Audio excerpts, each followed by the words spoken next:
అందరికీ నమస్కారం. శ్రీమాత్రే నమః. కుంభరాశి వారికి మే 22, 23, 24 తేదీలలో జరగబోయేది తెలిసి ఖచ్చితంగా ఆశ్చర్యపోతారు. నక్క తోక తొక్కినట్లే మీకు అదృష్టం అనేది పట్టి డబ్బు పరంగా విపరీతంగా కలిసి రాబోతుంది. అలాగే మీరు కోరింది కోరినట్టుగా జరగడానికి చాలా మంచి అవకాశాలు ఈ 3 రోజులలో మీకు అద్భుతంగా ఉన్నాయి. మీకు ఆ దైవానుగ్రహం అనేది పుష్కలంగా ఉండి జాతక పరంగా మీకు అదృష్టం అనేది కలిసి వచ్చిందని చెప్పేసి ఈ వీడియోలో క్లియర్గా చెప్పడం అనేది జరిగింది. ఎందుకంటే నేను చెప్తున్న మాట కాదండి, పెద్ద పెద్ద పండితులే చెప్తున్నటువంటి మాట అన్నమాట. ఈ కుంభరాశి వారు వీడియోని మీరు పూర్తిగా చూసినట్లయితే అసలు అదేంటి అనేది మీకు క్లియర్గా అర్థమవుతుంది. కాబట్టి వీడియోని పూర్తిగా వినండి. అలాగే వీడియోకి ఒక లైక్ ఇచ్చి సపోర్ట్ చేయండి. ఈ కుంభరాశి వాళ్ళు వచ్చేటప్పటికి రాశి పరంగా 11వ రాశి. ఈ రాశికి అధిపతి శని. ఈ రాశి వారికి శని ఇప్పుడు ఏంటంటే 11వ స్థానంలో ఉండడం వలన వీరికి సంపాదన అనేది రెట్టింపు అవుతుంది. అంటే ఆకస్మిక ధన ప్రాప్తి అనేది కలుగుతుందని చెప్పుకోవచ్చు అనమాట. అంటే మీరు చేసేటువంటి ఉద్యోగాలలో మీకు ప్రమోషన్స్ రావడము, అలాగే మీకేంటంటే విదేశాల్లో ఏదైనా ఉద్యోగ అవకాశాలుగా వ్యాపారం చేసుకునే వారికి అవకాశాలు కానీ రావడం, వ్యాపారంలో బాగా కలిసి రావడము, ఇట్లా మీకేంటంటే మీకున్నటువంటి ఆస్తులు ప్రాపర్టీస్ ఏమైనా ఉంటే మంచిగా రేట్లు పెరగడం. అంటే ఒక 10 లక్షల రూపాయల ప్రాపర్టీ ఉందనుకోండి, అది 20 లక్షలు అవ్వడము.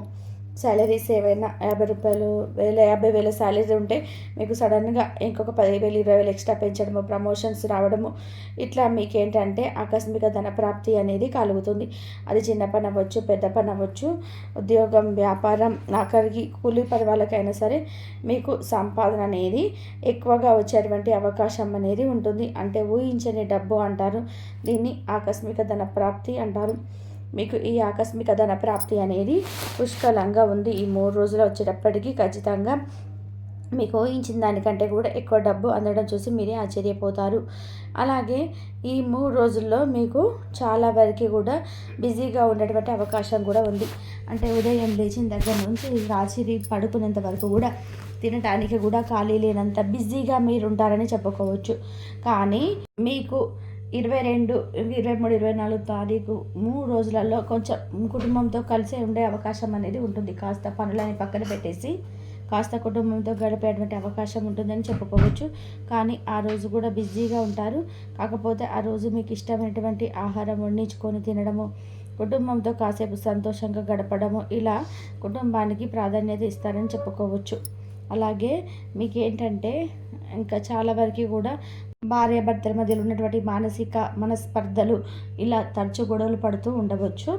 అలా గొడవలు పడుతూ ఉండేవాళ్ళు ఎదురుపు చూసుకున్నట్లయితే భార్యాభర్తల మధ్య అన్యోన్యత అనేది పెరుగుతుంది. వారు ప్రేమగా ఉండేటువంటి అవకాశం అనేది ఉంటుంది.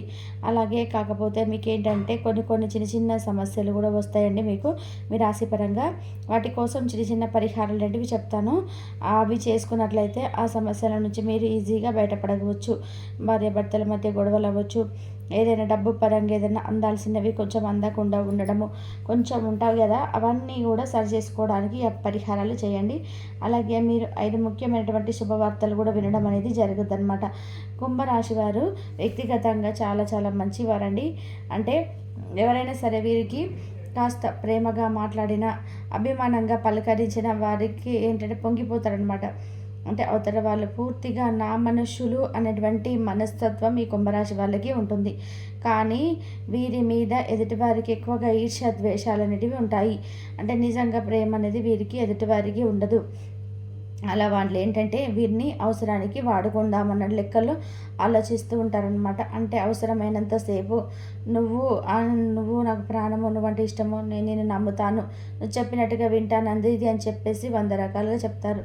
అవసరం తీరిపోయిన తర్వాత మళ్ళీ పిలిస్తే తప్ప పలకరు. అలా ఉంటుందన్నమాట ఈ రోజులలో జనాల యొక్క మైండ్ సెట్ అనేది. కాబట్టి కుంభరాశి వారు ఏంటంటే కాస్త వ్యక్తులతో జాగ్రత్తగా ఉండండి. అలా అని చెప్పేసి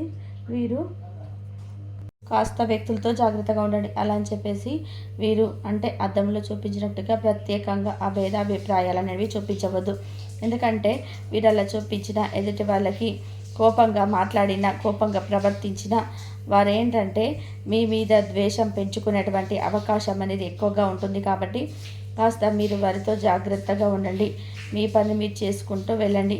జనంతో ఎక్కువగా టచ్లో ఉండొద్దు. అంటే నలుగురిలో ఉండాలి కానీ మన పని ఏందో మనం అన్నట్టుగా ఆ లెక్కల్లో ఉంటేనే ఈ రోజులో కరెక్ట్ అండి. ఎందుకంటే ప్రపంచం అంతా కూడా స్వార్థంగా తయారైంది. అంటే ఒకరి కష్టాలు ఒకరికి ఎలా ఉంటున్నాయంటే అది ఒక కథల్లాగా చెప్పుకోవడానికి, ఒక కథల్లాగా అదొక టైం పాస్ లాగా ఇలా వాడుకుంటున్నారు. ఇప్పుడు మీరు ఏదైనా కష్టాలు చెప్పారనుకోండి మీ స్నేహితులు అనుకొని చెప్పేసి, ఇలా మాకు ఇట్లా అయింది, ఇట్లా జరిగిందిరా, మా భార్యాభర్తల మధ్య కొంచెం గొడవలు వచ్చాయి అని చెప్పేసి, అది ఇది అని చెప్పేసి స్నేహితుడు అని చెప్పేసి మీరు చెప్తారు.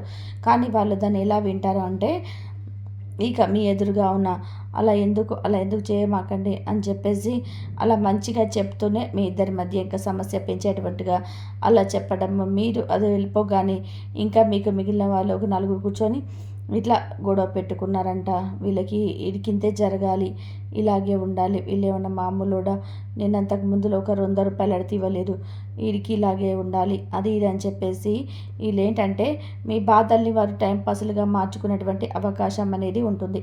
కాబట్టి ఇప్పుడు మీరు వాళ్ళకి చెప్పారు, వాళ్ళు ఏమన్నా మీకు కష్టాన్ని తీర్చారా, ఏమన్నా ఆర్చారా, లేకపోతే ఏదైనా డబ్బు అడిగారు అనుకోండి, వాళ్ళు ఏమైనా ఇస్తారా మీకు? ఆ డబ్బు ఇవ్వరు కదా.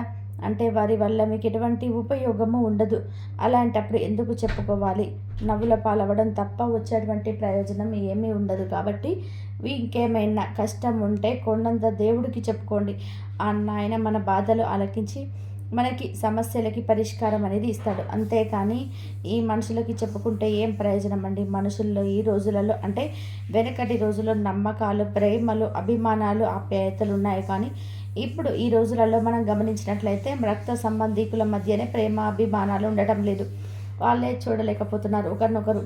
అంటే అక్క చెవెళ్ళు అవ్వచ్చు, అన్న తమ్ములు అవ్వచ్చు, ఇలా బంధువులు అవ్వచ్చు, ఇలా మన అనుకున్న వాళ్ళే మనల్ని చూడలేకపోతుంటే ఇంకా బయట వాళ్ళకి ఎందుకు ఉంటుంది? కాబట్టి అది కూడా ఆలోచించుకొని జనంతో ఏంటంటే ఇప్పుడు నేను చెప్పేది ఎక్కువగా మాట్లాడండి, అవసరమైనంత వరకు కూడా మాట్లాడండి. అంతేగాని మంచిగా మాట్లాడుతున్నారు కదా అని చెప్పేసి 4 మాటలు మాట్లాడాల్సిన దానికన్నా కూడా ఎక్కువగా మాట్లాడితే మాత్రం మీరు అలసైపోతారు. కాబట్టి దానివల్ల మీ నష్టం కూడా జరుగుద్దని చెప్పేసి ఇక్కడ క్లియర్ చెప్పడం అనేది జరుగుతుంది.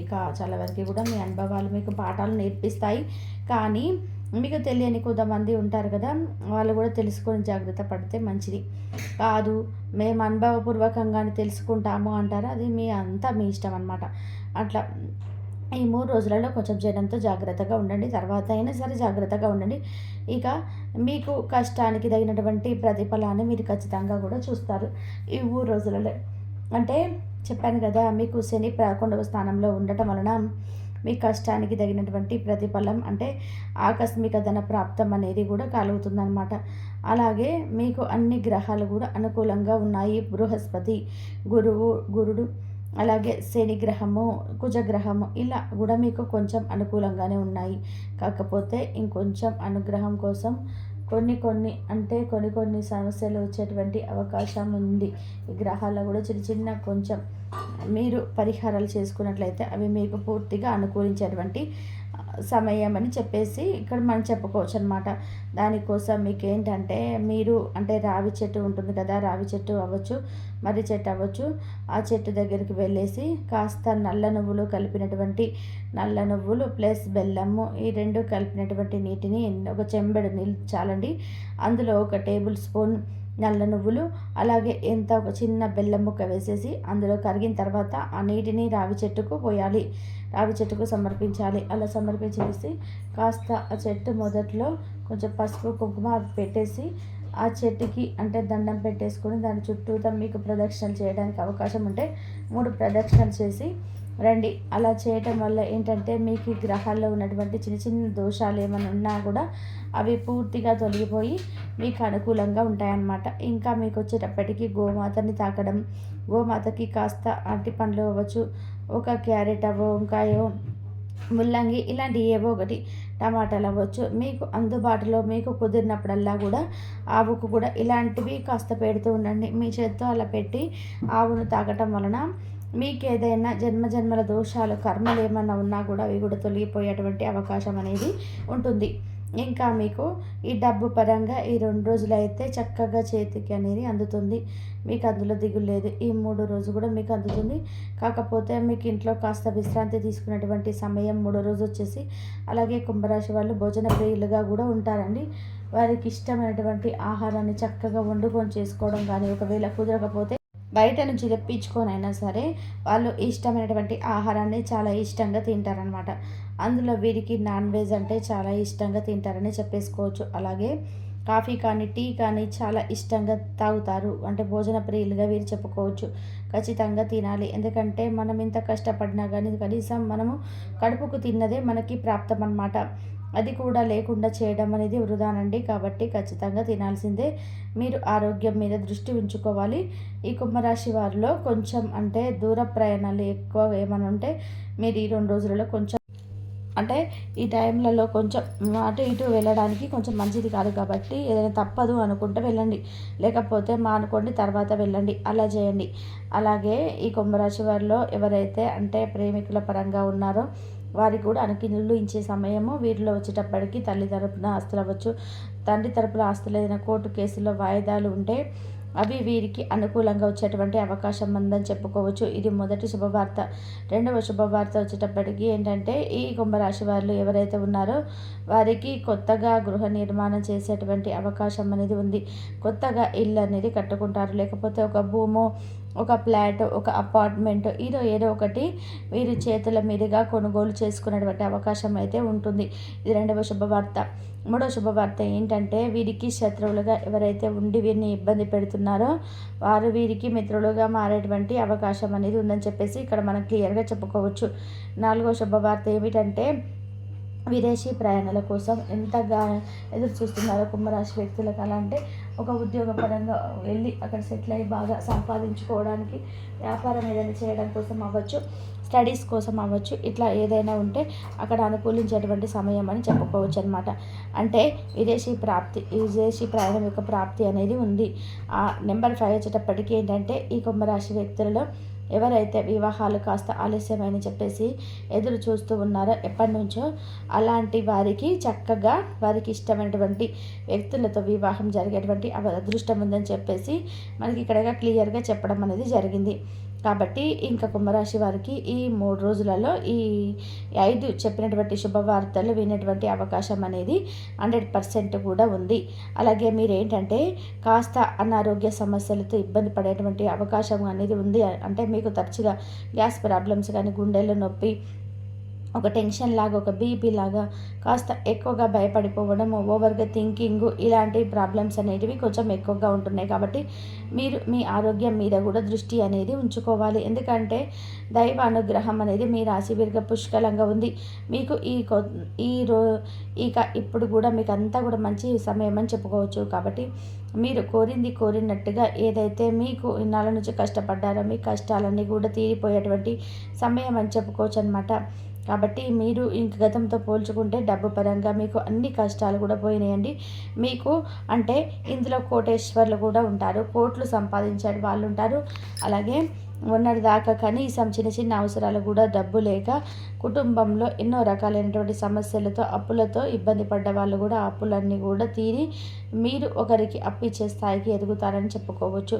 అంతేకాని మీలో ఒకరి దగ్గరకు వెళ్ళి మీ చేయి చాపేటువంటి పరిస్థితి అనేది మాత్రం మీకు లేదు.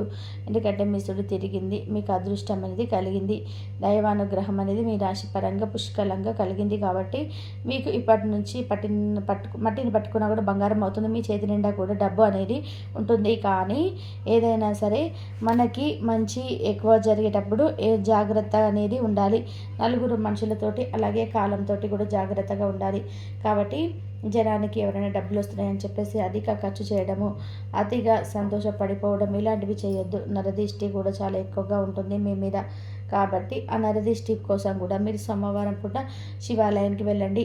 శివాలయానికి వెళ్ళేసి శివుడికి కూడా కాస్త అభిషేకం చేయడము, మారేడు దళం మీద ఏదైనా సమర్పించి అక్కడ ఏదైనా ఒక పండు ఏదైనా సమర్పించి శివాలయంలో చుట్టూతా కూడా కొంచెం ప్రదక్షిణ చేసేసి ఆ విభూతిని ధరించటము, ఇలాంటివి కూడా కొంచెం చిన్న చిన్న నియమాలు పాటించండి. సోమవారం పూట ఈ కుంభరాశి వాళ్ళు శివాలయానికి వెళ్ళి విభూతిని కూడా తీసుకొచ్చుకొని మీరు స్నానం చేసేటువంటి నీటిలో చిటికడి విభూతిని కలుపుకొని స్నానం చేయడం వలన మీ జాతక పరంగా ఏదైనా దోషాలు, మీ వంటి పరంగా ఏదైనా అనారోగ్య సమస్యలు ఉన్నా కూడా పూర్తిగా తొలగిపోయేటువంటి అవకాశం అనేది ఉంటుంది. కాబట్టి దిష్టి పరంగా కూడా జాగ్రత్తగా ఉండండి. కాస్త రాళ్ళతో కూడా అప్పుడప్పుడు దిష్టి చేసుకోండి. విద్యార్థులకి బాగుంది. సంతానం లేని వారికి కూడా సంతానం ఖచ్చితంగా కలుగుతుంది. వీళ్ళలో కొంతమందికి ఓవర్ వెయిట్ ఉంది, అది తగ్గించుకుంటే సంతానం తప్పకుండా కలుగుతుంది. అర్థమైంది కదా. ఈ 3 రోజులు ఎలా ఉంటుందనేది మన వీడియో నచ్చితే చిన్న లైక్ ఇచ్చి సపోర్ట్ చేయండి. మీరు లైక్ చేయడం వల్ల మీరు వీడియో మరికొంతమంది కుంభరాశి మిత్రులు కూడా చేరి వారికి కూడా తెలుసుకునే అవకాశం అనేది ఉంటుంది. అలాగే మొట్టమొదటిసారిగా మన ఛానల్ని చూస్తున్నట్లయితే సబ్స్క్రైబ్ చేసుకొని పక్కన ఉన్న బెల్ ఐకాన్ని క్లిక్ చేస్తే నేను ప్రతిరోజు పెట్టే వీడియో మీకు ముందుగా నోటిఫికేషన్ రూపంలో వస్తుంది. కాబట్టి ఒక్కసారి ఒక లైక్ ఇచ్చి